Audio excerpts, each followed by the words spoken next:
আচ্ছা দেখেন, তো আমরা এখন শুরু করব তাপগতিবিদ্যার দ্বিতীয় সূত্র। চ্যাপ্টারের নামে তাপগতিবিদ্যার দ্বিতীয় সূত্র। তো আমরা অলরেডি কিন্তু তাপগতিবিদ্যার প্রথম সূত্র পাইছিলাম একটা, তাই না? এটা হলো আগের চ্যাপ্টারে, যেটার নাম ছিল তাপের প্রকৃতি ও যান্ত্রিক ক্ষমতা। এখানে তাপগতিবিদ্যার প্রথম সূত্র ছিল, আর পরের চ্যাপ্টারের নামই তাপগতিবিদ্যার দ্বিতীয় সূত্র। ঠিক আছে, তো এই চ্যাপ্টারে আমাদের কিছু সংক্ষিপ্ত প্রশ্ন পড়া লাগবে, মোট টোটাল একটা।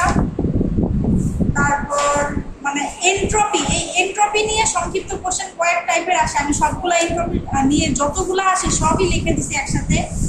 দেন আরো মনে হয় 3টা পার্থক্য আছে।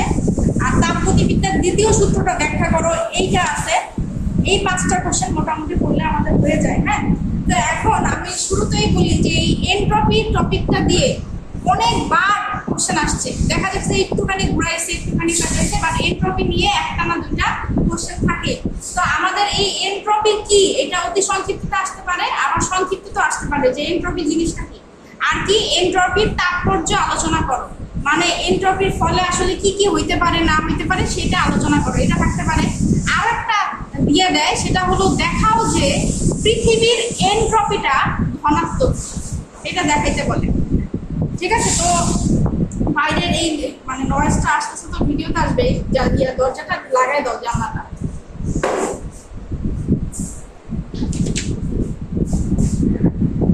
আচ্ছা ঠিক আছে, তো এই এন্ট্রপির সংজ্ঞাতে কি বলা আছে? রুদ্ধতাপীয় প্রক্রিয়ায় বস্তুর যে তাপীয় ধর্ম স্থির থাকে। আচ্ছা, রুদ্ধতাপীয় প্রক্রিয়াটা কি আমরা মনে আছে? রুদ্ধতাপীয় প্রক্রিয়া কি কেউ বলতে পারবো? কারো মনে আছে রুদ্ধতাপীয় প্রক্রিয়া কি? যারা আমরা অলরেডি আগের চ্যাপ্টারটা পড়ে আসছি, মনে আছে? হ্যাঁ, যে প্রক্রিয়ায় তাপ ভিতর থেকে বাইরে যায় না, হ্যাঁ সেটা হলো রুদ্ধতাপীয় প্রক্রিয়া। তার মানে আমাদের যে কোনো একটা সিস্টেম মাপার জন্য আমাদের কি কি লাগে? চাপ লাগে, আয়তন লাগে, তাপমাত্রা লাগে, তাই না? প্রেসার, ভলিউম, টেম্পারেচার, এগুলো তো লাগে। তো রুদ্ধতাপীয় প্রক্রিয়ায় কি হয়? তাপটা বাইরেও যাবে না, এই যদি তাপ যদি আমি কিউ ধরি, এটা বাইরেও যাবে না, আবার ভিতর থেকে তাপও মানে বাইরে থেকে তাপ ভিতরেও আসবে না। অর্থাৎ কি হচ্ছে, তাপটা কি থাকে? লক থাকে। যেমন কি ধরনের সিস্টেম এটা? আমরা যেখানে চা রাখি, ফ্লাক্স, তারপর হটপট, এগুলোতে কি হয়? আমরা কিন্তু তাপ সবসময় ধরে রাখতে পারি, এটা কনস্ট্যান্ট রাখতে পারি, তাই না? এগুলো হলো রুদ্ধতাপীয় প্রক্রিয়া। এখন কথা হলো, আমরা তো সবসময় জানি যে তাপের যে ধর্ম, তাপের ধর্মটা কি? তাপ সবসময় বেশি থেকে কমে যাবে। আমরা ক্যালোরিক মতবাদে বলছি না, অলওয়েজ বেশি থেকে কমে যাবে। তাহলে এইখানে কি এমন হয় যে এখানে এত হাই হাই টেম্পারেচারের জিনিস আর বাইরে যেতে পারে না? এই রুদ্ধতাপীয় প্রক্রিয়া কি এমন হচ্ছে যে এখান থেকে আর তাপ বাইরে যাইতেই পারতেছে না? ঠিক আছে, তার মানে ন্যাচারাল প্রসেসিং কি হইতো? অবশ্যই 100 ডিগ্রি টেম্পারেচারটা বাইরের 30 ডিগ্রি টেম্পারেচার ন্যাচারের সাথে কি হইতো? একটা বিক্রিয়া ঘটাতো, বিক্রিয়া বা আদান প্রদান ঘটায় কি হইতো? দুইটা ব্যালেন্স হইতো না? কিন্তু এখন তা হচ্ছে না, এখন তার লক আছে।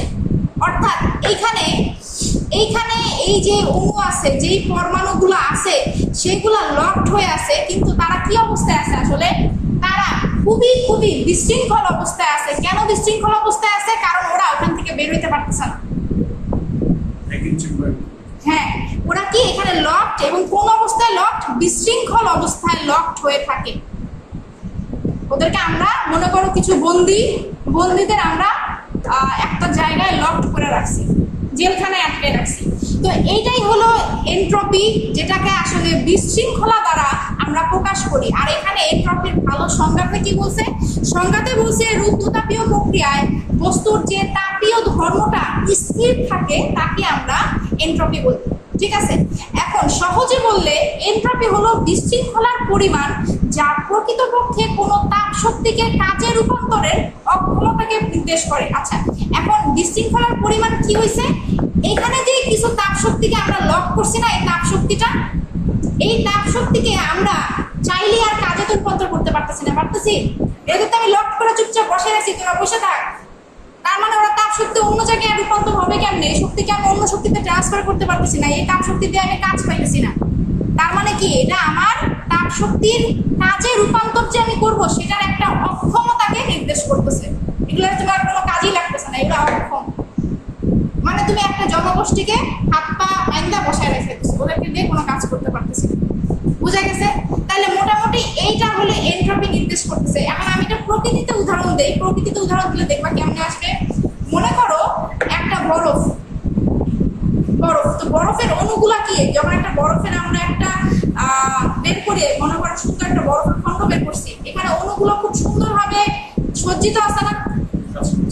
এখন এই বরফের টুকরাকে আমরা যদি এখানে রেখে দেই, একটু পরে দেখবা এই বরফ আর 1 ঘন্টা পরে বরফ না, এটা সম্পূর্ণ জায়গাটাতে ছড়াই গেছে। তাহলে এই অণুগুলা কি একটু আগে যেরকম একটা শৃঙ্খলায় ছিল, এখন কি আর শৃঙ্খলায় থাকবে?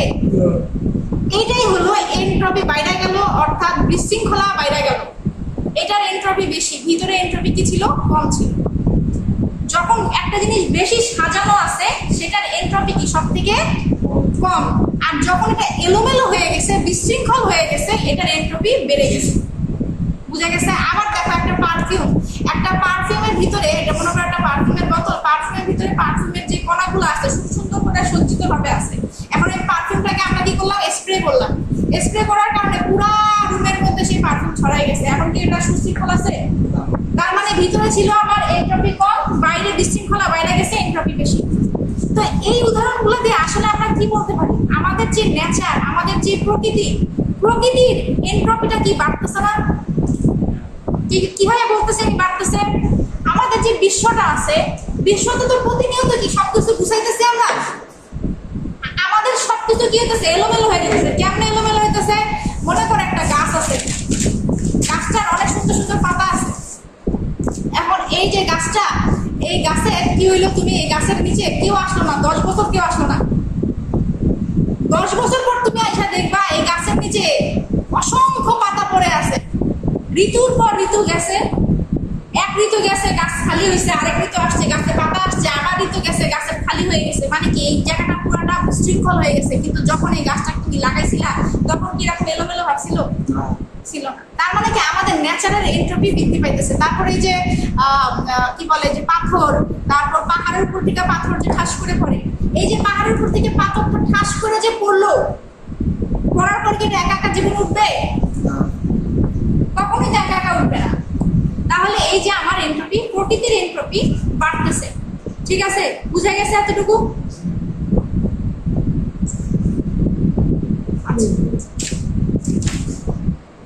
আচ্ছা, তো এখানে দেখো এনট্রপি সম্পর্কে আর কি বলছে। এনট্রপির তাৎপর্য, এটা অনেকবার আসছে বোর্ডে। তো এই এনট্রপির তাৎপর্যের প্রথমটা কি বলছে? প্রথমটা বলছে এনট্রপি কোনো সিস্টেমের বিশৃঙ্খলার পরিমাণ। এটা তো আমরা বুঝতে পারলাম যে সিস্টেমের এনট্রপি যত বেশি, ওই সিস্টেমটা কি তত বেশি বিশৃঙ্খল। বুঝতে পারলাম।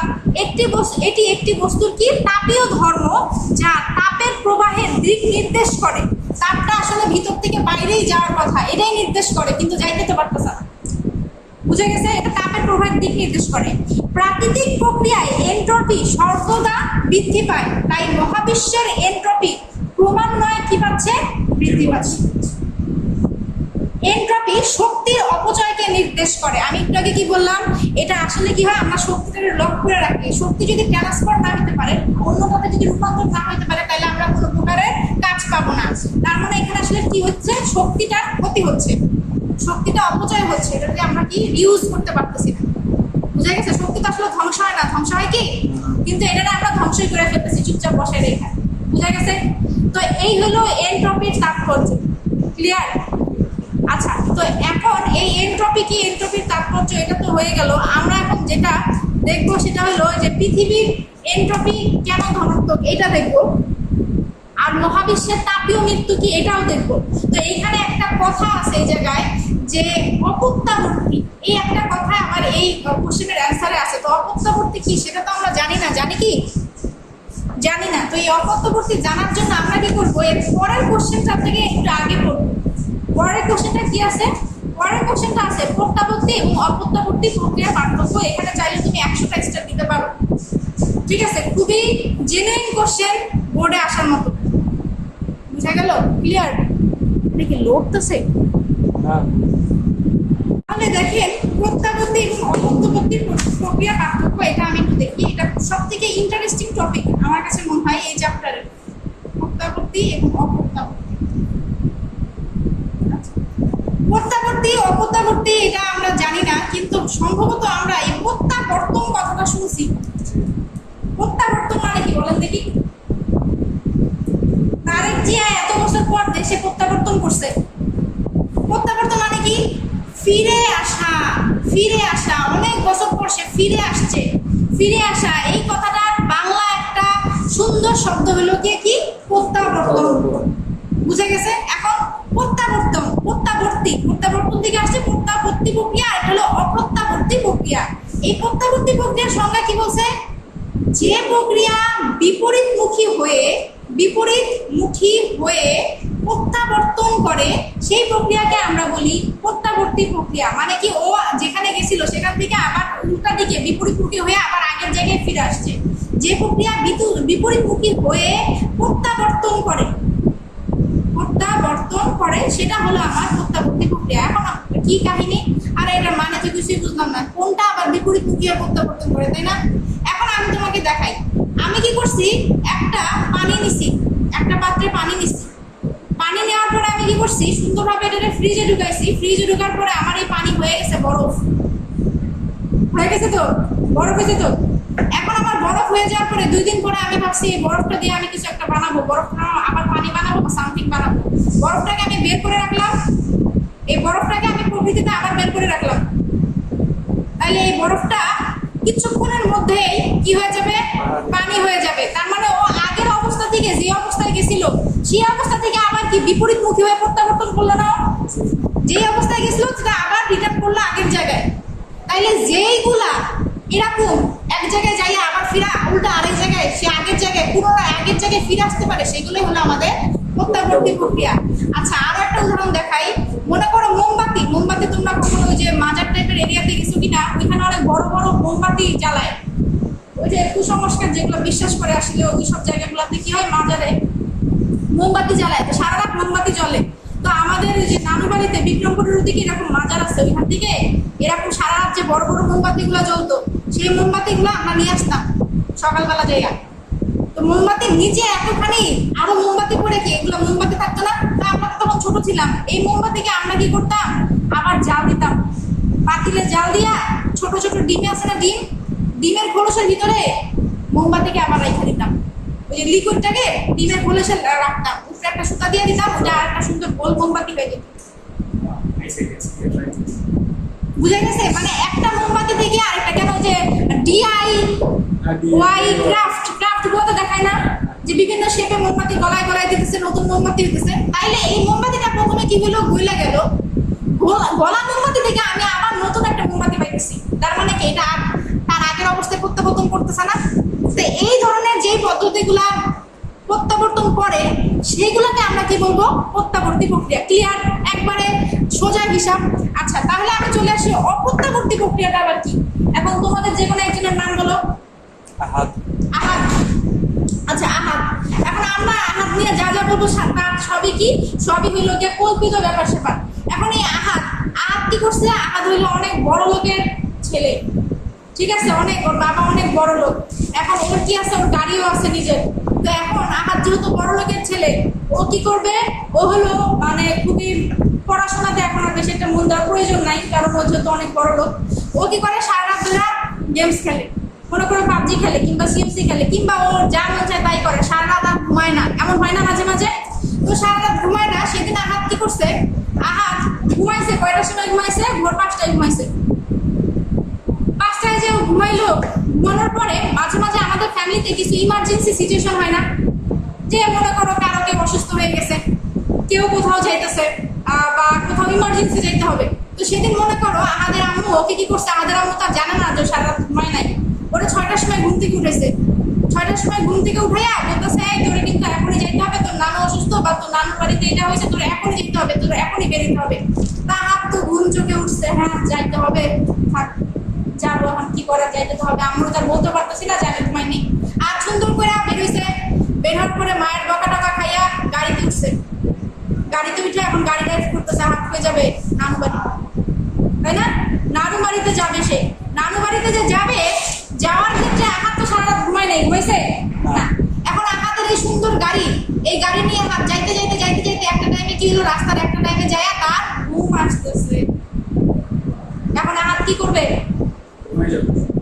আহাত ঘুমায় যাবে, আহার একটা অ্যাক্সিডেন্ট করবে, তাই না? যদি এগুলা কাল্পনিক, এগুলো আমরা কেউ পার্সোনালি নিব না। আহাত কি করবে এখন? আহাত সুন্দরভাবে একটা অ্যাক্সিডেন্ট ঘটায় ফেলাইছে। আচ্ছা, এখন আহাত যখন চলতেছিল, আহাতের এই গাড়ির কি ছিল? গতিশক্তি ছিল। আহাতের গাড়ি যখন চলতেছিল, আহাতের গাড়ির একটা হু হু শব্দ হইতেছিল, একটা শব্দ শক্তি ছিল, ছিল না? আহাদের গাড়িতে, আচ্ছা আমি ধরে নিলাম গতিশক্তি ছিল, শব্দ শক্তি, এই দুটোই ছিল আহাদের। এখন আহাদ যায় এখানে যখন অ্যাক্সিডেন্টটা করলো, আহাদের গাড়িটা কিন্তু শেষ, ভচকায় গেছে। আহাদ নিজেও মনে করো ভচকানো সিচুয়েশনে আছে, এখন সিসিউতে আইসিইউতে নিতে হবে এমন অবস্থা। এখন এইখানে যখন ভচকায় গেল, আহাদের এই গতিশক্তি শব্দ শক্তি তো কখনো কি হয়? ধ্বংস হয়? এটা তো কিছুতে রূপান্তরিত হবে। কিসে রূপান্তরিত হবে? এই যে যান্ত্রিক শক্তি, ওর যে যন্ত্রটা ক্ষতি হওয়ার জন্য যে শক্তিটা হলো, ওর ক্ষতি হয়েছে, হাত পা ভাঙছে, ওর যন্ত্রের ক্ষতি হয়েছে, এটার জন্য যান্ত্রিক শক্তি তৈরি হয়েছে। ধাপাস করে একটা শব্দ হয়েছে, গতিশক্তি শব্দ শক্তি হয়েছে, এখান দিয়ে ধোঁয়া উঠতেছে, আগুন লেগে যেতে পারে যে কোনো সময়। এখানে কি হয়েছে? তাপ শক্তি উৎপন্ন হয়েছে না? তার মানে গতিশক্তি শব্দ শক্তি অলরেডি যান্ত্রিক শক্তি তাপ শক্তিতে রূপান্তর হয়ে গেছে। আমরা কি বলি? আমরা বলি সকল কিছু তো চেঞ্জ করা যায়, শক্তি চেঞ্জ করে আগের জায়গায় নিয়ে আসা যায়। এখন আমরা তাহলে চলো এই যান্ত্রিক শক্তি তাপ শক্তিকে আবার আগের গতিশক্তি শব্দ শক্তিতে নিয়ে যাই, পারবো? কখনো সম্ভব? তাহলে আমরা এই গতিশক্তি শব্দ শক্তিকে চাইলেই যে যান্ত্রিক তাপ শক্তি তৈরি হয়েছে, এখান থেকে আবার আমরা রিটার্ন করতে কোনোদিনই পারবো না, যেটা ইম্পসিবল, তাই না? আমরা চাইলেই যে আমরা ভিডিও এডিট করি না, ভিডিও এডিট করার সময় কি করি? রিভার্স করে দেই, আগের জায়গায় টেনে নিয়ে আসি, উল্টায় দেই, রিভার্স আগে যেতে থাকি, করি না এগুলা? কিন্তু এখানে কি আর সেই রিভার্সটা আদৌ সম্ভব হয় না। তাইলে আমরা এক কথায় বলতে পারি, যে সকল প্রক্রিয়া বিপরীতমুখী হয়ে প্রত্যাবর্তন করে না, তারাই হলো আমাদের অপ্রত্যাবর্তী প্রক্রিয়া। এটা এখানে বলা আছে, যে প্রক্রিয়া বিপরীতমুখী হয়ে প্রত্যাবর্তন করে না, তাকে আমরা বলবো অপ্রত্যাবর্তী প্রক্রিয়া। আচ্ছা, কার্যনির্বাহী বস্তু কোনটা? কার্যনির্বাহী বস্তু হলো এখানে আমার পানি, বরফ, এরা হলো কার্যনির্বাহী বস্তু। এইখানে কার্যনির্বাহী বস্তু কি? আহাদের যে সুন্দর গাড়ি, এরা হলো কি? কার্যনির্বাহী বস্তু। তো প্রত্যাবর্তী প্রক্রিয়াতে কি বলছে? এখানে বলছে কার্যনির্বাহী বস্তু আগের অবস্থায়, প্রথম অবস্থায় ফিরে আসে, কিন্তু অপ্রত্যাবর্তীতা আর ফিরে আসে না। আর প্রত্যাবর্তীতে কি বলছে? স্বতঃস্ফূর্ত প্রক্রিয়া নয়, অর্থাৎ এটা নিজে নিজে কোনোদিনও হবে না। যদি আমি ওই পানি বরফে রূপান্তর করি তাইলেই হবে, আমি যদি মোমবাতিতে ট্রান্সফার করি তাইলেই হবে, এটা কোনোদিনও একা একা হবে না। কিন্তু আহাত চায় নাই অ্যাক্সিডেন্ট হোক, আহাত কি চাইছিল? কিন্তু তবু এটা নিজে নিজে হয়েছে, এটা একটা স্বতঃস্ফূর্ত প্রক্রিয়া। তুমি চাবা না, তবু এটা অটোমেটিক হয়ে যাবে। তুমি গেছো ওই লোকে পাহাড়ের দেশে গেছো, তুমি সুন্দর পাহাড়ের নিচে ছবি তুলতেছো, ঠাপ্পাস করে একটা পাহাড় থেকে একটা বড় একটা পাথর পড়লো, তুমি ঠাপ্পাস করে পড়ে গেল। ওই যে কয়দিন আগে যে মেট্রো থেকে যে একটা অংশ ঘুরলা পড়লো, এক্সপোর্ট ডেট, এটা কি কেউ চাইছিল? দুনিয়ার কেউ চাইছিল এই ঘটনা ঘটুক? হইলো, এমনি এমনি হয়েছে। তো এই যে এমনি এমনি হয়েছে, এমনির উদাহরণ হলো অপ্রত্যাবর্তী প্রক্রিয়া। ন্যাচারালে যা হয়, প্রকৃতিতে যা হয়, সবই কি প্রক্রিয়া? অপ্রত্যাবর্তী প্রক্রিয়া। বুঝা গেছে? আচ্ছা, তারপরে কি এই যে ঘটনা আমি ঘটাইতেছি, প্রত্যাবর্তী প্রক্রিয়ায় কোনো ধরনের ক্ষতি হবে না, অপচয় হবে না, কিন্তু এখানে ক্ষতি এবং অপচয় মাস্ট হবে। কারো না কারো ক্ষতি হবে, কারো না কারো ঘটনা ঘটবে। বুঝা গেছে? এটা প্রত্যাবর্তী প্রক্রিয়া ধীর প্রক্রিয়া, আর অপ্রত্যাবর্তী প্রক্রিয়া অ্যাক্সিডেন্টটা কত দ্রুত হয়ে গেছে না, চোখের নিমেষে, এটা খুবই দ্রুত প্রক্রিয়া। বুঝে গেছে? তা আমি বারবার একটা কথা বলতেছি কি, সেটা হলো অপ্রত্যাবর্তী প্রক্রিয়া হলো ন্যাচারাল প্রসেস, এটা হলো প্রাকৃতিক প্রক্রিয়া। অপ্রত্যাবর্তীটা যেমন ধরো একটা পাতা, একটা গাছ থেকে কি হইতেছে? একটা পাতা একা একা নিচে পড়ে গেছে, এটা কোন প্রক্রিয়া? অপ্রত্যাবর্তী প্রক্রিয়া। এই পাতা কি জীবনে উপরে একা একা উঠবে? কখনোই সম্ভব না, ও নিজের থেকে কোনোদিন একা যাবে না, যদি আমি এখানে যে আঠা দিয়ে না লাগাই দিই। তাহলে প্রকৃতির সকল প্রক্রিয়া কি? অপ্রত্যাবর্তী প্রক্রিয়া। এটা কি ক্লিয়ার নাকি বলো এবার? আচ্ছা, ঠিক আছে। আচ্ছা, তাহলে যদি আমরা প্রত্যাবর্তী এবং অপ্রত্যাবর্তী প্রক্রিয়া বুঝি, তাহলে এখন আমরা বুঝবো যে পৃথিবীর এন্ট্রপি ধনাত্মক, এই কথাটার মানে কি, কিংবা মহাবিশ্বের তাপীয় মৃত্যু বলতে কি বোঝায়, এই জিনিসটার মানে বুঝবো। আচ্ছা, তাহলে দেখো এখানে আমি কিন্তু এই অপ্রত্যাবর্তী কথাটা বোঝানোর জন্য ওই জায়গায় দিয়েছিলাম। এখানে প্রথম লাইন কি বলছে? আমরা জানি প্রকৃতিতে ঘটা সকল ঘটনা বা সকল প্রক্রিয়াই অপ্রত্যাবর্তী, তাই না? এটা আমরা জানি। আর অপ্রত্যাবর্তী প্রক্রিয়া মানে আসলে কি? এই যে অ্যাক্সিডেন্ট হইলো, এই যে তোমার পাতা পড়লো, এই যে পাহাড়ের উপর দিকে পাথর পড়া মানুষ চ্যাকা লেগে গেছে, শেষ হয়ে গেছে, এগুলাতে কি সবগুলো কি একটা এলোমেলো সিচুয়েশন না? একটা বিশৃঙ্খলা না এগুলা? এগুলা কি সুসজ্জিত কিছু হয়েছে? গাড়ি তো দেখতে ভালোই ছিল, গাড়ি ফার্স্ট হয়ে গেছে, ভালো লাগতেছে আর দেখতে? এগুলো সবাই এলোমেলো, সবাই বিশৃঙ্খল। অর্থাৎ এই অপ্রত্যাবর্তীতে সবকিছু যা হয় তা হলো গিয়ে এলোমেলো এবং বিশৃঙ্খল হয়। অর্থাৎ অপ্রত্যাবর্তী প্রক্রিয়ায় কি হয়? এনট্রপিটা বাইরে যায়। বুঝা গেছে? অপ্রত্যাবর্তী প্রক্রিয়ায় এনট্রপিটা বেড়ে যায়। এটাই বলছে সকল হলো গিয়া ঘটনা অপ্রত্যাবর্তী, আর অপ্রত্যাবর্তী সকল প্রক্রিয়ায় এনট্রপি বৃদ্ধি পায়। তাই পৃথিবীর এনট্রপি অর্থাৎ বিশৃঙ্খলার পরিমাণ মূলত বাড়তেছে। পৃথিবী যখন শুরুতে, আমরা যে বিশ্বাস করি মুসলিমরা, শুরুতে একটা পৃথিবী ছিল, ওইখানে দুইজন মানুষ আসছে, আদম আর হাওয়া, তারপরে এগুলো ক্রিয়েট হয়েছে, তাই না? তারপরে তখন অবস্থা সুন্দর ছিল। দিন যত যেতেছে তত কি হচ্ছে? এলোমেলো হচ্ছে, তত বিশৃঙ্খলার পরিমাণ বাড়তেছে। এটাই বলছে বিশৃঙ্খলার পরিমাণ ক্রমান্বয়ে বাড়ছে। সূর্য থেকে পৃথিবী কম এনট্রপির শক্তি গ্রহণ করে। আচ্ছা, এই জিনিসটা বুঝো, সূর্য থেকে আমরা পৃথিবীতে, আমি আরেকদিন কোন ক্লাসে জানি বললাম, আমি যে কথা বলতেছি, এই কথা বলার পিছনেও কোন শক্তি আছে বলো তো? সূর্য শক্তি। এটা বলছিলাম আমি তোমাদের ক্লাসে, মনে বলি নাই। আমি যে কথা বলতেছি এখান থেকে, এই কথা বলাটার জন্য সূর্য শক্তি দায়ী। কেন দায়ী? কারণ আমি খায় আসছি বাসা থেকে, ওই খাবারটা গাছে হইছে, খাবারটা কোনো প্রাণীর মাধ্যমে হইছে। ডিম খাইছি, তাহলে ভাত খাইছি, ভাত হয়েছে ধান থেকে। ধান কোথা থেকে শক্তি পাইছে? ধান হওয়ার জন্য সূর্যের আলো ধরছে, তাই না? এই পৃথিবীতে যা হয় এই সূর্যের শক্তি দিয়েই তো হইতেছে, তাই তো?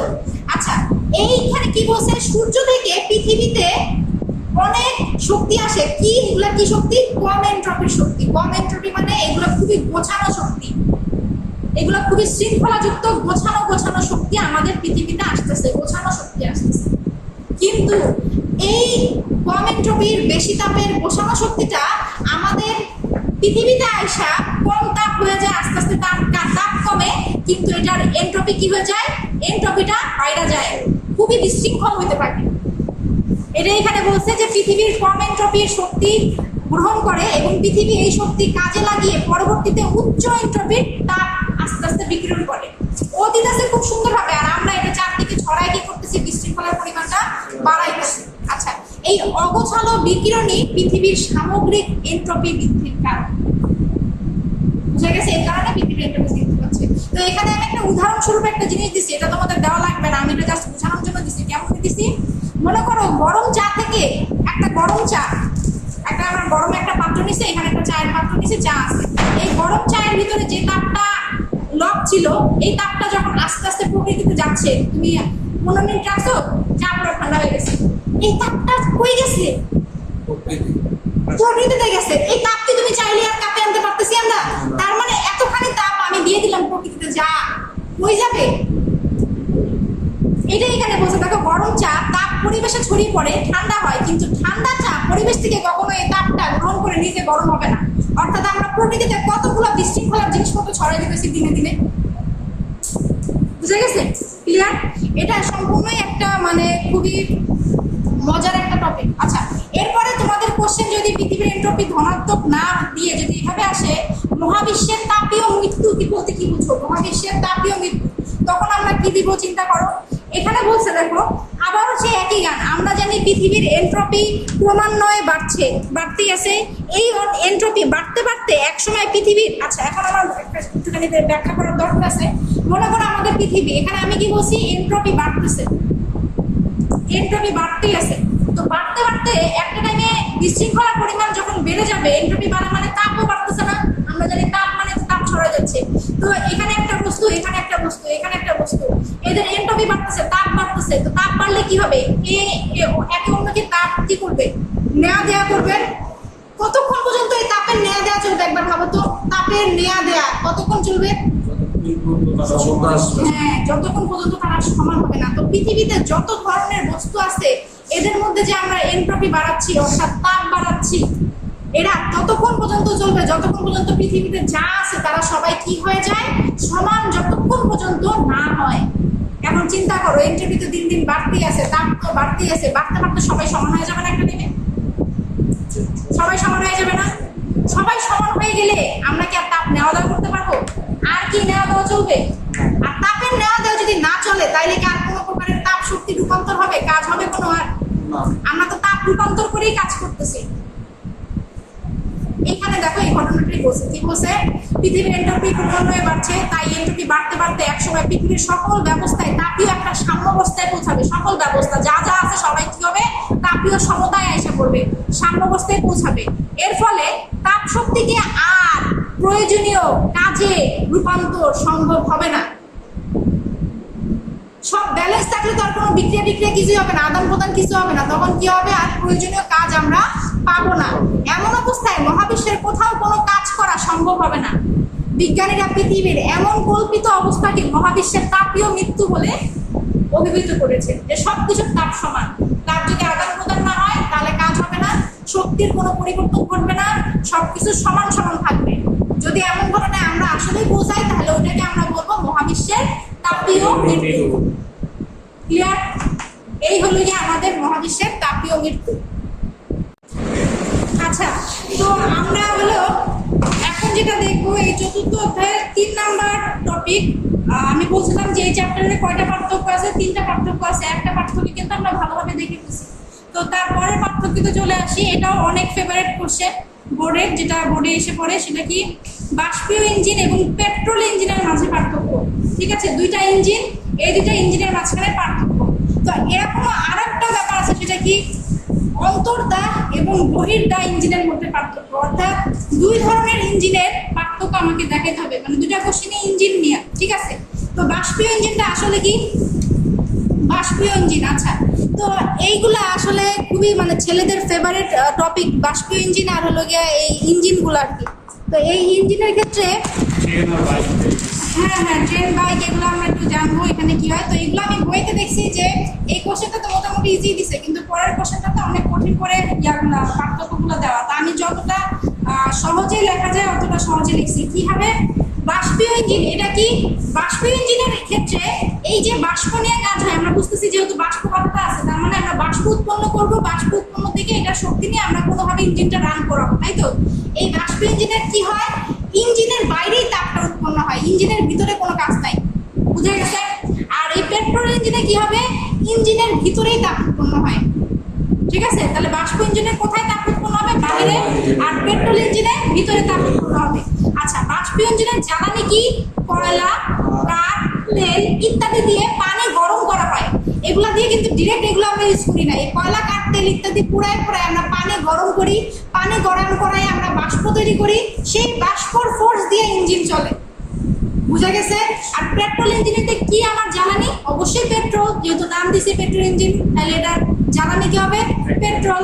আচ্ছা, তারপর বাষ্প ইঞ্জিনে কি বলছে, বাষ্পকে চাপ দিয়ে পিস্টন চালানো হয়। যে বাষ্পটা আমরা তৈরি করি সেটাতে একটা প্রেসার ক্রিয়েট করি, চাপ তৈরি করি, সেই চাপ দিয়ে আমরা পিস্টন কিংবা যন্ত্রটাকে চালাই। বুঝা গেছে? আর এখানে কি করা হয়, জ্বালানি বিস্ফোরণের মাধ্যমে পিস্টন চালানো হয়। ওইখানে মোটামুটি জ্বালানিগুলার কি হয়, বিস্ফোরণ ঘটে, একটাতে বিস্ফোরণ ঘটে আর একটাতে লোকের চাপ প্রেসার ইউজ করা হয়। তারপরে কি, বাষ্পীয় ইঞ্জিনের দক্ষতা কম, মানে এই বাষ্পীয় ইঞ্জিন নিয়ে তুমি যতই কাজ করো না কেন, রেজাল্টটা, আউটপুটটা পেট্রোল ইঞ্জিন থেকে আমরা কম পাবো। কিন্তু পেট্রোল ইঞ্জিনের আবার কি, দক্ষতাটা খুব বেশি। বুঝা গেছে? তো এরপরেরটা কি বলছে, বাষ্পীয় ইঞ্জিনটা আকারে অনেক বড়, আবার ওজনেও ভারী, কিন্তু এটার দক্ষতা, পেট্রোল ইঞ্জিনের দক্ষতা যেমন বেশি, এটা আকারটাও ছোট, ওজনেও হালকা। এটা হলো আকার বড়, ওজনে ভারী, এটা হলো আকার ছোট, ওজনে হালকা। আচ্ছা, এই বাষ্পীয় ইঞ্জিন চালু হইতে অনেক বেশি সময় লাগে, পেট্রোল ইঞ্জিন চালু হইতে খুবই অল্প সময় লাগে এটার তুলনায়। বাষ্পীয় ইঞ্জিনের তুলনায় পেট্রোল ইঞ্জিন চালু হইতে অনেক কম সময় লাগে। আচ্ছা, যেমন এটার উদাহরণ কি, পুরাতন ট্রেন ঝকঝক ঝকঝক ঝকঝক শব্দ করে, সেই পুরাতন ট্রেনগুলোতে বাষ্প ইউজ করা হইতো। আবার কিছু কারখানায় এখনো বাষ্প ইউজ করা হয়। আর এই পেট্রোল ইঞ্জিনের কাহিনী কি, গাড়ি, মোটরসাইকেল, এগুলোতে আমরা যে পেট্রোল ইউজ করি, এটার যে ইঞ্জিনের নকশা, সেটাই আসলে মূলত পেট্রোল ইঞ্জিনের কাহিনী বোঝায়। বুঝা গেছে? ক্লিয়ার? এই গেল বাষ্পীয় ইঞ্জিন এবং পেট্রোল ইঞ্জিন। আমার মনে হয় এটা একবার পড়লেই আপনারা পারবেন, এটা আহামরি তেমন কিছু না। ঠিক আছে, দু একবার রিভাইজ দিলে পারবেন। এরপরে চলে আসি অন্তর্দাহ ইঞ্জিন এবং বহির্দাহ ইঞ্জিন। এটা কি করছে দেখো, আমরা কিন্তু অলরেডি যখন আমরা বাষ্পীয় ইঞ্জিন করছি তখন কিন্তু আমি বলছি যে বাষ্পীয় ইঞ্জিনের যে তাপটা উৎপন্ন হয় এটা বাহিরে হয়, এবং পেট্রোল ইঞ্জিনের তাপ কোথায় উৎপন্ন হয়, ভিতরে হয়। আচ্ছা, তাহলে অন্তর্দাহ ইঞ্জিনে দেখো কি বলছে, জ্বালানির দহন ইঞ্জিনের ভিতরে হয়, অর্থাৎ এটা আসলে কোন ইঞ্জিনকে বুঝাইতেছে বলতো? পেট্রোল ইঞ্জিনকে বুঝাইছে, কারণ পেট্রোল ইঞ্জিনের এই জ্বালানির দহনটা কি হয়? ভিতরে হয়। আর বহির্দা ইঞ্জিনে কি হয়? জ্বালানির দহনটা ইঞ্জিনের বাইরে হয়, অর্থাৎ এটা কোন ইঞ্জিন? এটা সেই বাষ্পীয় ইঞ্জিন বুঝাইতেছে।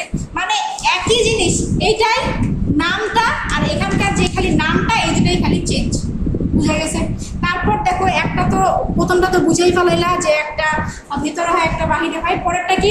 আবারও সেই আগের নিয়ম, জ্বালানির বিস্ফোরণে পিস্টন চলে, যন্ত্র চলে, আর এটা থেকে তাপ থেকে বাষ্প তৈরি করি, সেই তাপ দিয়েই পিস্টন চালানো হয়। তাপ থেকে বাষ্প তৈরি করে সেই তাপ দিয়ে আমরা পিস্টন চালাই। আচ্ছা, উদাহরণ কি? পেট্রোল, ডিজেল, গ্যাস, এগুলা। এখন আর শুধু পেট্রোল না, একটু আগেরটা কি ছিল? নাম ছিল পেট্রোল ইঞ্জিন, উদাহরণ দিচ্ছে শুধু পেট্রোল, কিন্তু এটা তো অন্তর্দা ইঞ্জিন, শুধু তার পেট্রোল বলবা তা তো না। এটার সাথে ডিজেলও ইউজ করতে পারবো, অনেকে এখন গ্যাস ইউজ করে, সিএনজি গুলা গ্যাসে চলে, এই গ্যাসও বলতে পারবো। আর এখানে কি? কাঠ, কয়লা, তেল, যা দিয়ে আমরা যে পানি বাষ্প বানাইতে পারবো, এগুলা। এখানে কাঠ, কয়লা, তেল, এখানে পেট্রোল, ডিজেল, গ্যাস। আবার নিচের এতগুলা হুবহু সেম আগেরটার মতো, দক্ষতা এটার বেশি, দক্ষতা এটার কম, এটা ছোট এবং হালকা, এটা বড় ও ভারী, দ্রুত চালু হয়, এটা চালু হতে সময় লাগে। গাড়ি, জেনারেটর, মোটরসাইকেল, দেখো জেনারেটর যেটা সেটাও কিন্তু অন্তর্দা ইঞ্জিনের। মোটরসাইকেল, গাড়ি, এগুলো সবারই ভিতরে ভিতরে কাহিনী ঘটে, এগুলো অন্তর্দা ইঞ্জিন। আবার এখানে কি? বহির্দা ইঞ্জিনের উদাহরণ কি? বাষ্পীয় ইঞ্জিন, পুরাতন ট্রেন, এগুলো হলো বহির্দা ইঞ্জিন। একই কোশ্চেন, খালি নামটা আলাদা আর কিছু উদাহরণ আলাদা, এই একই জিনিস। তা আমি সব থেকে ইজিয়েস্ট উদাহরণগুলো এখানে আনছি, আমার মনে হয় পড়লে এটা ইজিলি করতে পারবে না? আচ্ছা, আর একটা মাত্র কোশ্চেন আছে যেটা খুব ইম্পর্টেন্ট, এটা করলেই মোটামুটি শেষ।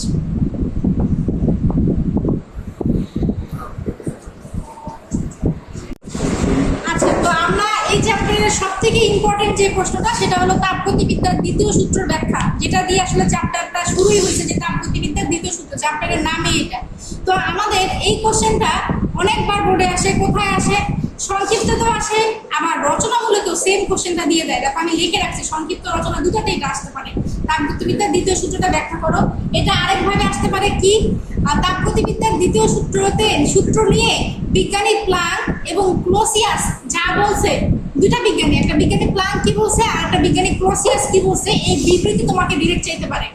তোমাকে অতি সংক্ষিপ্ত বলতে পারে যে তাপগতিবিদ্যায় দ্বিতীয় সূত্রতে বিজ্ঞানী প্লাঙ্ক কি বলছে, বিজ্ঞানী প্লাঙ্কের সূত্রটা বলো, কিংবা বিজ্ঞানী ক্লোসিয়াস কি বলছে, এটাও বলতে পারে। মানে আমার দুটা জিনিস জানা লাগবে। তো আমি চলে আসতেছি, তাপগতিবিদ্যার প্রথম সূত্র যদি, দ্বিতীয় সূত্র যদি আসে, তাহলে আমরা কি করবো? আমরা দ্বিতীয় সূত্রটা আলাদাভাবে শিখবো না, যেহেতু আমাদেরকে কি করতে হচ্ছে, ক্লোসিয়াস কি বলছে আর প্লাঙ্ক কি বলছে, এটা যেহেতু আমার জানতেই হবে, আমি ক্লোসিয়াসেরটাই শিখা রাখবো। দ্বিতীয় সূত্র আসলে আমি ডিরেক্ট বলেই দিব, ক্লোসিয়াসের মতে আমরা পাইছিলাম দ্বিতীয় সূত্র এটা। বুঝতে পারছো? আমি তাপগতিবিদ্যার দ্বিতীয় সূত্র আমি আলাদা করে শিখবো না, বিজ্ঞানীরা আমাদের যেটা বলে গেছে ওইটাই শিখবো। আর এটা যদি কোনো বিজ্ঞানীর নাম না বলা থাকে, বলে নাই প্লাঙ্ক, বলে নাই ক্লোসিয়াস, কিচ্ছু বলে নাই, তাও তুমি লিখে দিবা ক্লোসিয়াসের মতে আমরা পাইছি তাপগতিবিদ্যার দ্বিতীয় সূত্র এটা। কারণ যেহেতু বিজ্ঞানী দিকটা স্বীকৃত, পুরো বিশ্ব মাইনা নিছে, তো ওটাই তো আমরা বলবো, তাই না? নিজের থেকে আর বলার প্রয়োজন নাই। তাহলে বিজ্ঞানী ক্লোসিয়াস আসলে কি বলছে? আমি এখানে যাওয়ার আগে আমি তোমাদের একটা সিনারিও দেখাই। মনে করো একটা গরম বস্তু, যেটা আমরা সবসময় দেখতেছি, অলরেডি দেখতে দেখতে 4 নম্বর চ্যাপ্টারে চলে আসছি, যে একটা গরম বস্তু মনে করো আছে 100 ডিগ্রি সেলসিয়াসে, আমাদের নেচার আছে কত ডিগ্রি? 30 ডিগ্রি সেলসিয়াসে। তো এটা থেকে আমরা সবাই জানি এটা থেকে কি হবে? তাপ অবশ্যই বর্জন হবে। তারপরে বর্জন হওয়ার পরে যতক্ষণ পর্যন্ত না এরা সমান হয়, ততক্ষণ পর্যন্ত কি হবে? আদান প্রদান চলবে। মনে হয় এই যে 130 ভাগ করো কত হয়? 50 আর 15 65 মনে হয় এদিকে যাবে, ও নিবে আর ও দিবে, এরকম একটা খেলা চলবে, তাই না? সমান সমান হওয়ার আগ পর্যন্ত।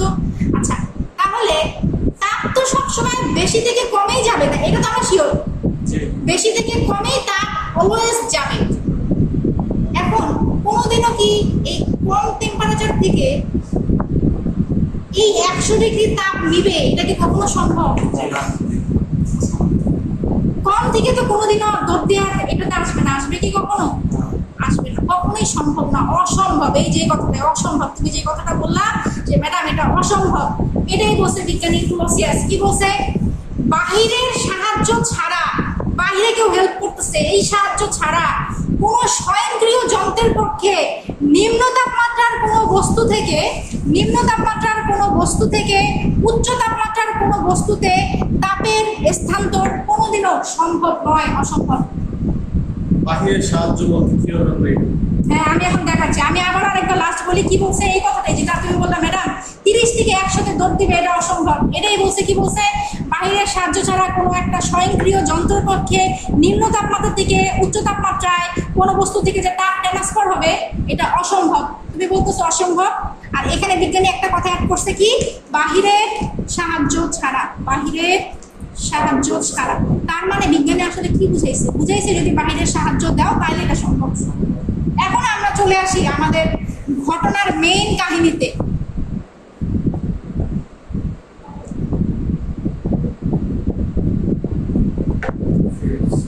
ফ্রিজের ভিতরে কি হয় একবার ভাবছো? ফ্রিজে আমি একটা কিছু একটা রাখলাম, কি রাখছো? একটা পানির বোতল কিংবা আরসির একটা বোতলই রাখছো, আরসি। এই আরসিটারে কি করতেছো তুমি? আরসি তো রুম টেম্পারেচারে ছিল না। আরসিকে আমরা কি করবো? বরফ করে খাবো, বরফ বানাবো আরসিরে, ঠিক আছে? এখন আরসিকে যখন আমরা ফ্রিজে ঢুকাইলাম, আরসির রুম টেম্পারেচার ছিল 30 ডিগ্রি। ও 30 ডিগ্রি থেকে কমে যাবে না? কমে সে কিসে আসবে? প্রথমে আসবে 20, 20-এর পরে আসবে আস্তে আস্তে 10, 10-এর পরে আসবে 0, 0 থেকে যদি আরো ফ্রিজ কমাও মাইনাসের দিকেও আস্তে আস্তে ধাবিত হবে না? প্রকৃতির টেম্পারেচার তো ফ্রিজ থেকে বেশি আছে। ফ্রিজ কিসে আছে? কমে আছে না? প্রকৃতি বেশি, ফ্রিজ কম। ফ্রিজ আরো কেমনে কমতেছে? ফ্রিজের তো উচিত ছিল প্রকৃতি থেকে তাপ নেওয়া, কিন্তু ও কিভাবে এখান থেকে তাপ দিয়ে দিয়ে আরো কমতেছে কেমনে? ভাবছো কখনো?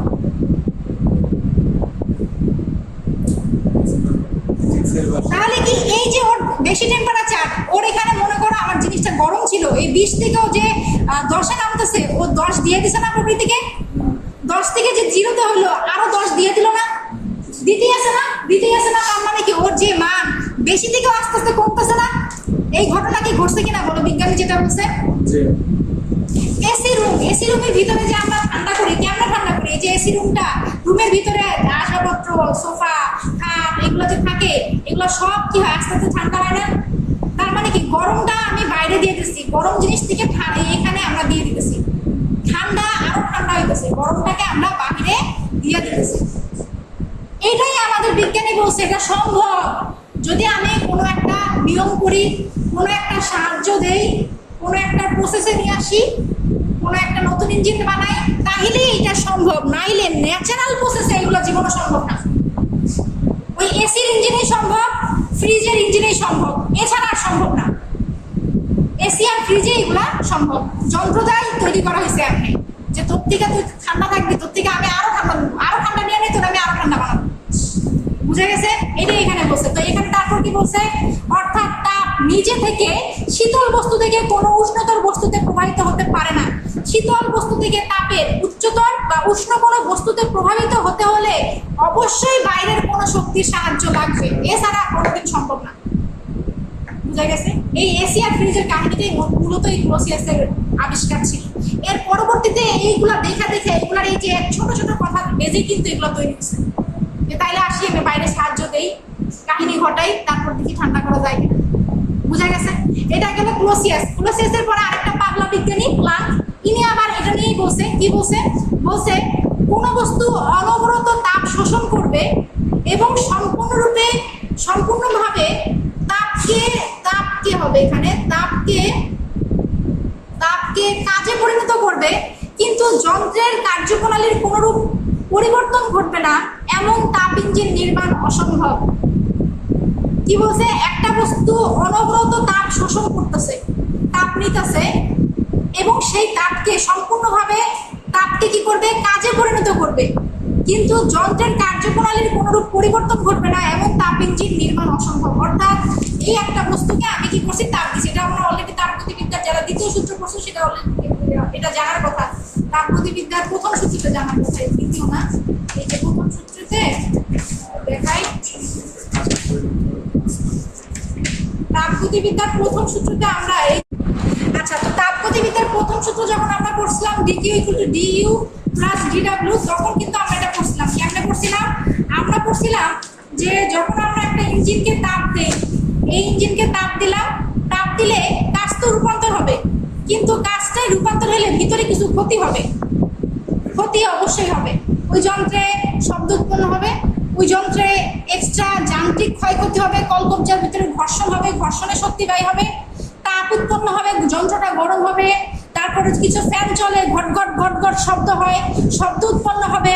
তারপর এই যে ছোট ছোট যন্ত্রপাতির ভিতরে ঘষা লেগে লেগে মরিচা পড়ে, জং ধরে ওই যন্ত্রটার ক্ষয়ক্ষতি হয়, যান্ত্রিক শক্তিতে ক্ষয়ক্ষতি হবে, হবে না? তাই এটাই বলছে যে তাপকে তুমি চাইলেই কাজে রূপান্তর করতে পারবে না, অবশ্যই কি হবে, ভিতরে ক্ষয়ক্ষতি হবে। এটাই এখানে বিজ্ঞানী প্ল্যাঙ্ক বলছে। অনবরত তাপ শোষণ করবে, সম্পূর্ণভাবে তাপকে কাজে পরিণত করবে, কিন্তু যন্ত্রের কার্যপ্রণালীর কোনো পরিবর্তন হবে না, এমন তাপ ইঞ্জিন নির্মাণ অসম্ভব। তো আমরা যদি এইসব প্ল্যাঙ্ক আর ক্লোসিয়াস না চাই, তখন আমরা শুধু ক্লোসিয়াসকেই দিব, প্ল্যাঙ্কের তো আর দরকার নাই। যদি কখনো প্ল্যাঙ্ককে উল্লেখ করে যে প্ল্যাঙ্ক কি দিতে হবে বাবারা, তখন প্ল্যাঙ্ক দিবেন, দরকার না হলে প্ল্যাঙ্ক দেওয়ার দরকার নাই। বুঝা গেছে? মোটামুটি এই ছিল তাপগতিবিদ্যার দ্বিতীয় সূত্র। আর খালি বাকি আছে এখানে অতি সংক্ষিপ্তগুলো দেখাই দিলে এই চ্যাপ্টার মোটামুটি শেষ। আচ্ছা, তো এখন এই যে অতি সংক্ষিপ্ত আমি এখানেই মনে হয় দেখা দিতে পারবো। অতি সংক্ষিপ্তটা খুবই বেশি কঠিন কিছু নাই চ্যাপ্টারের, অলরেডি আমরা পড়ে ফেলছি। কি হারে পড়ছি? এই এনট্রপি কি, এনট্রপি কি আমরা এই চ্যাপ্টার শুরুই করছি এনট্রপি দিয়ে। রুদ্ধতাপীয় প্রক্রিয়ায় যে তাপীয় ধর্ম স্থির থাকে তাকে আমরা এনট্রপি বলি। শেষ। প্রত্যাবর্তী প্রক্রিয়া কি, অপ্রত্যাবর্তী প্রক্রিয়া কি? প্রত্যাবর্তী অপ্রত্যাবর্তী প্রক্রিয়া অলরেডি পড়ছি, প্রথমটাই এটার সংজ্ঞা। ক্রিয়া দিবস শেষ। তাপগতিবিদ্যার দ্বিতীয় সূত্র লেখো। ক্লোসিয়াসের মতো তাপগতিবিদ্যার দ্বিতীয় সূত্র যা করছো তুমি তাই দিয়ে দিবা, এটা আমাদের হয়ে গেছে, এটাই আসবে। পৃথিবীর তাপীয় মৃত্যু কি? পৃথিবীর তাপীয় মৃত্যু এটাও আমরা খুব ভালোভাবে পড়ছি। যদি আমাদের পৃথিবীর এনট্রপি বাড়তে থাকে, তাপের পরিমাণ বাড়তে থাকবে, তাপের পরিমাণ বাড়তে বাড়তে সবাই একটা টাইপের সমান হয়ে যাবে, তখন কি হবে? তাপ আর ট্রান্সফার হবে না, তাপ থেকে আমরা কাজ পাবো না, তখন আমরা সবাই তাপ যেহেতু সমান থাকবে, কাজ যেহেতু পাবো না, বলবো কি পৃথিবীটা তাপীয় ভাবে ডেড, থার্মাল ডেড। পৃথিবীটা তখন তাপীয় মৃত্যু হয়ে যাবে, কোনো প্রকার কাজ সম্ভব না। এই কয়টা, পাঁচটা তো অলরেডি আমরা পড়েই ফেলছি, বুঝছি না? বাকি কি আছে? বাকি আছে এনথালপি কি। এই এনথালপিটা খুবই ইজি একটা ব্যাপার। কি জিনিস এটা একবার দেখাই দিলেই পারবা। আমরা জানি কোনো একটা সিস্টেমে কি কি থাকতে পারে, প্রেসার, চাপ, আয়তন, ভি মানে ভলিউম, তাপমাত্রা টি, এবং অভ্যন্তরীণ শক্তি কি, ইউ, অভ্যন্তরীণ শক্তি। এই চারটা জিনিস থাকতে পারে। তো এনথালপি কি বলছে? এনথালপি একটা রাশিমালা তৈরি করছে। কি রাশিমালা? বলছে এনথালপি কোন একটা সিস্টেমের অভ্যন্তরীণ শক্তির সাথে যদি আমরা ওই সিস্টেমের চাপ এবং আয়তনকে গুণ করে যোগ করে দেই, তাহলে আমরা যে রাশিটা পাবো সেটাই হলো গিয়ে এনথালপি। এখানে টেম্পারেচার টি দরকার নাই। অর্থাৎ কি, কোন সিস্টেমের অভ্যন্তরীণ শক্তির সাথে আমরা চাপ এবং আয়তনকে গুণ করে এই অভ্যন্তরীণ শক্তির সাথে কি করে দিব, যোগ করে দিব, তাইলে আমরা যে রাশিমালা পাবো সেটা এনথালপি। তাহলে কি বলছে, কোন তাপগতিক সিস্টেমের মোট অভ্যন্তরীণ শক্তি ইউ এবং চাপ ও আয়তনের গুণফলের সমষ্টিকে ওই সিস্টেমে এনথালপি বলে। এইচ দ্বারা প্রকাশ করা হয়, H equal to U plus V. এটাই এনথালপি। এটা আর কোথাও পাবা না, এটা নিয়ে কোনো ম্যাথ কিচ্ছু নাই। এতটুকু জানা দরকার, তুমি এতটুকু জানবে, এতটুকু লিখবা, ঠিক আছে? এরপরে চলে আসি কি, তাপীয় দক্ষতা কি। এটাও খুবই ইজি একটা জিনিস। তাপীয় দক্ষতা কি, আমরা সবাই একটু আগেও দেখলাম যে তাপ দিলে এই তাপ সম্পূর্ণ কাজে রূপান্তর হয় না, মাঝখানে কিছু হয়, কিছু ক্ষয় হয়ে যায়, তাই না? তাহলে কোনো নির্দিষ্ট সময়ে কোনো ইঞ্জিনের গৃহীত তাপের যত অংশ, এটা তো ফুল পার্সেন্টেজ, 100% দিলে কি 100% থেকে আমার এখানে আসতেছে? মনে করো 80% হয়েছে, মাঝখানে লস হয়ে গেছে আমার 20%, তাহলে 100% কাজ দিলে যতটুকু কাজে পরিণত হয়, এটা কি আমার এই ইঞ্জিনের কি বলি, তাপীয় দক্ষতা বলে। ঠিক আছে? একটা ইঞ্জিনের গৃহীত তাপের যত অংশ কাজে পরিণত হইতে পারে, সেই অংশটাকে আমরা বলি ওই ইঞ্জিনের তাপীয় দক্ষতা। ক্লিয়ার? আচ্ছা, সেম জিনিস কি বলছে তাপ ইঞ্জিনের মূল তত্ত্ব বা মূলনীতিতে? সেম জিনিস বলছে। কি বলছে? কোন তাপ ইঞ্জিন গ্রহণ করা সমস্ত তাপকে, কোন একটা তাপ ইঞ্জিন, এটা একটা তাপ ইঞ্জিন, এই তাপ ইঞ্জিন তার গ্রহণ করা সমস্ত তাপকে সম্পূর্ণ কাজে রূপান্তর করতে পারে না। আমি যেখানে তাপ দিচ্ছি এটা যে ওয়ার্ক হবে, এটা হুবহু সমান ইকুয়াল না, একই জিনিসে আর হইতেছে। আবার করতে পারে না। কাজ করার সময় ইঞ্জিন একটি উচ্চ তাপমাত্রার উৎস থেকে তাপ গ্রহণ করে, এখানে এটা হলো হাই টেম্পারেচার থেকে তাপটা নেওয়ার পরে সেই তাপের একটি অংশকে কাজে রূপান্তর করে। এটা কিছু অংশ, মনে করো টিএইচ এর 80%, 80/100 দিয়ে দাও, টিএইচ এর 80% ও কাজে রূপান্তর করবে, ফুল করে নাই। বুঝতে পারছো আমি কি বলতেছি? বাকি অংশ কি করবে? ঠান্ডা উৎসে ছেড়ে দেয়, অর্থাৎ প্রকৃতিতে ছেড়ে দিবে। অর্থাৎ তাপ শক্তির আংশিক রূপান্তরে তাপ ইঞ্জিন কাজ করে।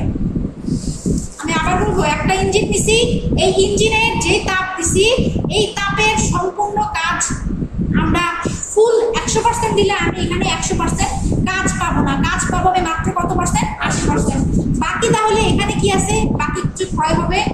তাহলে এটা হাই টেম্পারেচার থেকে আমরা নিলাম, হাই টেম্পারেচারে নিয়ে কিছু কাজ করছি, বাকি যে তাপটা এখানে লস হলো সেটা কোথায় গেল? প্রকৃতিতে গেল, যেটা লো টেম্পারেচারের একটা জায়গায় আমরা ছেড়ে দিই। নিচে তো হাই থেকে, অনেক হাই থেকে নিছি, কিন্তু আমরা এই ক্ষতির অংশটুকু যেটা ক্ষয়ক্ষতি হয়ে গেছে সেটা আমরা প্রকৃতির ন্যাচারাল টেম্পারেচারে আমরা এটা ছাইড়া দিই। এটাই হলো আমাদের তাপ ইঞ্জিনের মূল তত্ত্ব বা মূল নীতি। কাজ করার সময় ইঞ্জিন উচ্চ তাপমাত্রার উৎস থেকে তাপ গ্রহণ করে, সেই তাপের একটি অংশকে কাজে রূপান্তর করে এবং বাকি অংশ ঠান্ডা কোনো উৎসে ছেড়ে দেয়, অর্থাৎ তাপ শক্তি আংশিক রূপান্তরে তাপ ইঞ্জিন কাজ করে।